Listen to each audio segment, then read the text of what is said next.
Hey guys, this is Tom at VSE. We've had a ton of questions about LM2 tuning, dyno plots, dyno charts, what's the status of SMB testing, what's the status of intake testing, what are you guys doing?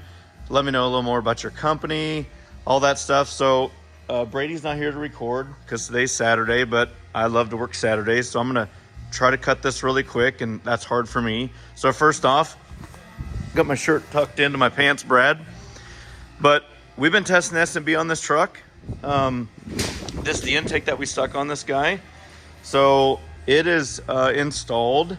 We have been pretty much beating on it quite a little bit with the factory. We swapped over to the SMB intake. Some of the things that we use for dyno verification are our 5-gas machine. So our 5-gas basically monitors, and for people that don't know much about 5-gas, we'll turn Cody down just real quick. But if you don't know much about 5-gas analyzing, that's basically how we test emissions data, so we know how these trucks perform under heavy load. So here's the 5 combustion gases. This is your carbon dioxide, carbon monoxide, makes sense, right? There's just one O. Here's your hydrocarbon load, or the unburnt hydrocarbons. This is your O2, which makes sense. It's like usually 20.9. We calibrate this thing every quarter, but it's usually about 20.9, 20.5, somewhere in that range. It's in the exhaust, it's going to be slightly lower. And then here's your nitrogen. So we breathe these two together at a relationship of 21:1. So 21% oxygen roughly in the air. Here's your diesel lambda and your diesel AFR. So we use these things quite a little bit. This feeds, and excuse me, this is a complete disaster from all the stuff we've been doing, but this feeds right in our Mustang dyno, which reports all the data right through the J-Box controllers, so we can monitor what is up and actually plot those over the top of our dyno graphs and actually do 5-gas emissions testing under part throttle on all the drive cycles. So that's another video, and I could go on. I could write a book about that video. So anyways, I'm going to show you some stuff. So we got like our trace viewer here, so we can show. I don't want to spoil too much, but this is our trace viewer, so it plots like data, what we've been doing, how many poles, and we can display like min, max, averages and stuff like this. So this is off our LM2. I'm going to fire the truck up. I'm going to do a dyno run, and it sucks doing this one-handed, but I feel like sometimes people just need the first-hand witness of kind of what we're doing. So what we got here, and under the hood, we have a turbo shaft speed sensor, drive pressure monitoring, and we also use HP tuners for logging. So that really does help. We have some other sensors that are plugged in, but really the 5-gas is our workhorse. So we have a variable speed drive, license plates on that truck. We have a variable speed drive connected, so we can either set it in auto. One second, it's gonna get loud when I turn this on, but we usually set this in constant speed if we're doing steady state dyno polls. So usually 40 Hertz is about what I set this guy at. If we're doing drive cycle testing though, I set this fan connected into the dyno so we can monitor what's the air load across the front of the truck for cooling and some other stuff. Because a lot of these trucks have, if you see this, they have like grill shutters and a few other things in there that are important for porting air into and away from the intercooler and radiator assembly. So we try to mimic road speed with variable drive, but right now we're just going to run it at constant speed. So I'm going to turn this on. Unfortunately, it's going to get a little bit louder, and this is a real fan, not a little squirrel cage fan. So under full load, you couldn't even stand in front of this, and we got a couple of these to cool exhaust components off. So here we go, let's party.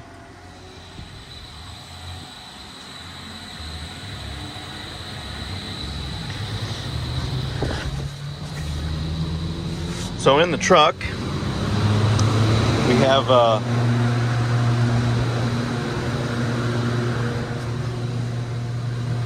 usually grab And a little bit of this is going to be unsafe, but that'll be all right. So I'll roll the window up. So I control the dyno off my keyboard, which is remote if nobody's helping me. This truck's not out of fuel at all. A lot of the newer GM computers, if we're doing pole after pole after pole on the dyno, it freaks out because we have literally went no mile per hour. The GPS is freaked out, so it thinks that there's no fuel in the truck ever, but it's totally fine. As soon as I roll it off these dyno rollers, it's totally cool. So the dyno is calibrated by road speed and engine RPM, so we can actually measure horsepower and torque. So once it gets up to speed, and I dyno this truck in 7th gear, that way we don't exceed too many speed limits for these tires, but I dyno in 7th gear.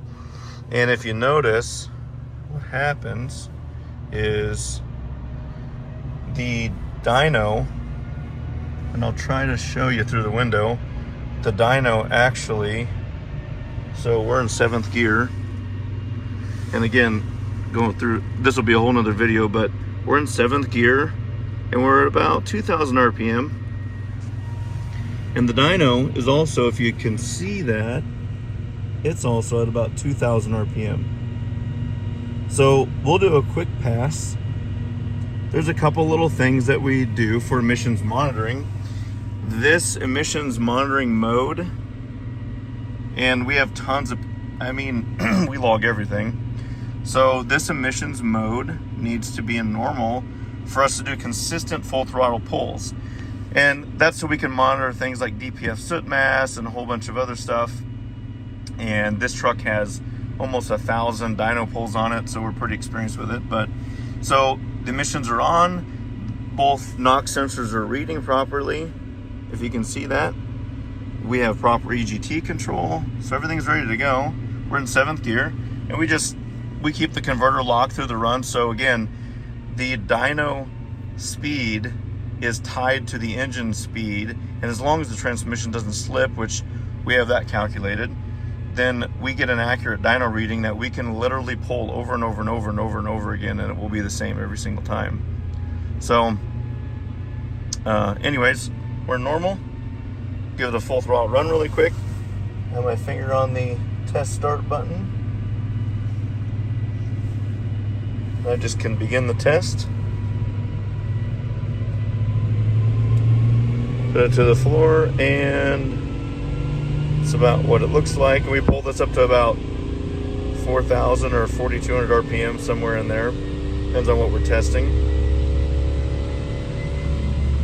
And again, the nice thing is, if it blows up, it's my truck, right? That's why you don't test on other people's vehicles. So we collect this data. I'm gonna do something that's not normally safe, and that's hop out of the dyno.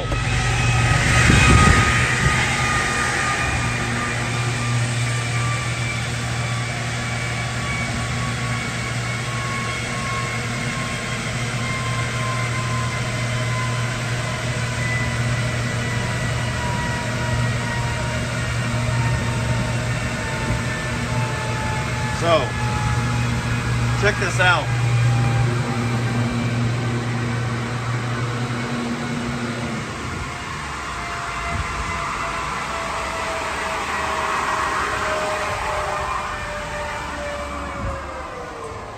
I'm not going to go into too much detail, a whole nother video for this, but I'll stop the log before I show you the data.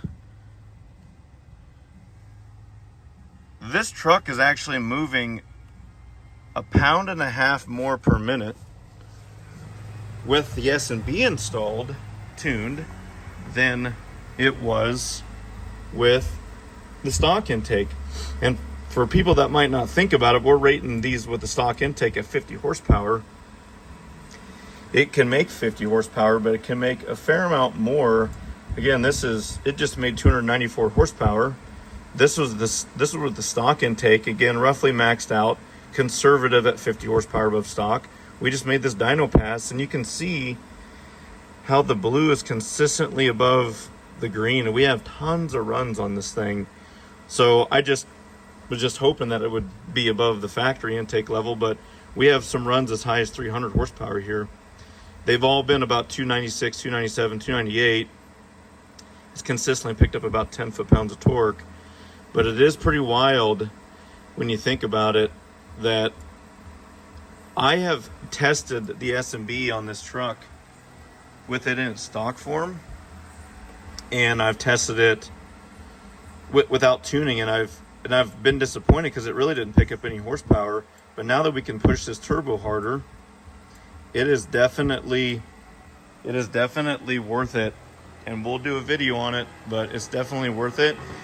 This little guy told me a whole lot about the story, and we have plots and stuff for that. But for people that maybe don't realize it, I think the S&B might be, especially when we put our new turbochargers on, which I heard a little story that the factory turbo isn't tapped out. Well, I'm here to tell you that at 23 to 24 psi, and that's about all it's got up there where it makes peak power.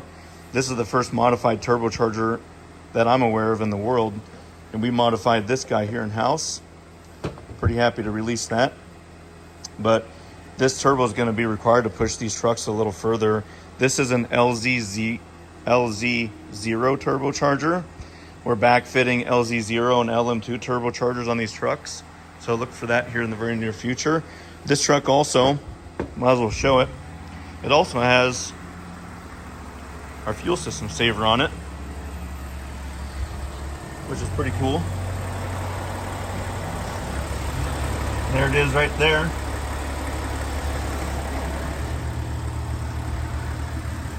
But anyways, we'll go over this data, whole nother video. But a lot of people ask us what's up, and it's Saturday, and this is what we do on Saturdays almost all day, is develop and test. That's all we got. Have a good weekend.